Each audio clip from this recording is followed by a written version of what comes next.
Hey, Jacob, this is Adrian Gomez. Here's the second time through. I don't know why that video got screwed up so much, but right now you're sitting around 113 degrees, which is not bad.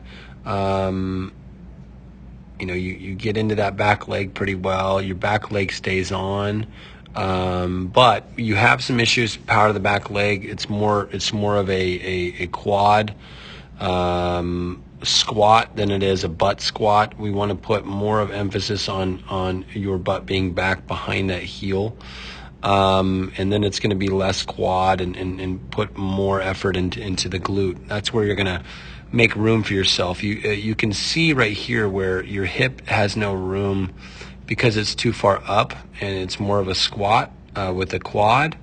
You can't shove that hip through. And when you can't shove that hip through, you have to go around instead of through. It's just a slower rotation. Number two, you only step so far, and it's not very far enough. You're 86 degrees. That needs to be quite a bit higher, about 110. So it should look like 110 should look like this.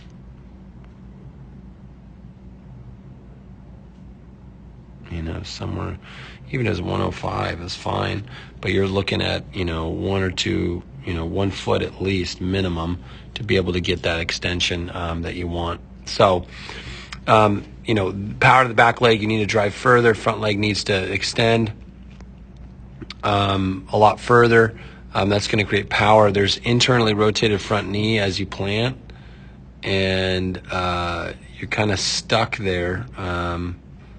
Not quite 15, but probably 11 degrees. But that front knee it needs to open up. This butt back here needs to be strong enough to pull that knee outward instead of leaving it inward. I think a lot of it has to do with how you squat on the back end. With your hip, behind your heel.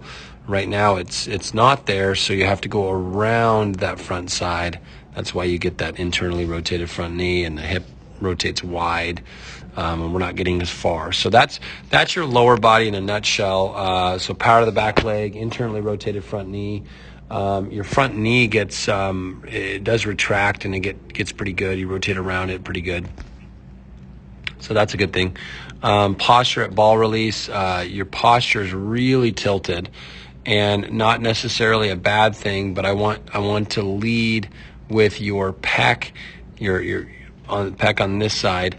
You're going to lead with that pec instead of tilting and rotating around your body. I want you to rotate through your body and throw more with your core and less with your back. You're highly tilted. So that posture, you need to. That's right. That's good right there. That posture. But now instead of tilting, you need to start going forward with your back chest. You're missing that for sure. That's something that you can improve on for sure.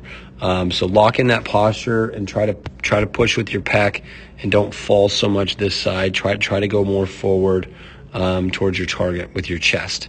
Don't worry about your arm. Worry about your chest. Your arm will follow. Next thing is release point. You're releasing right over your front toe.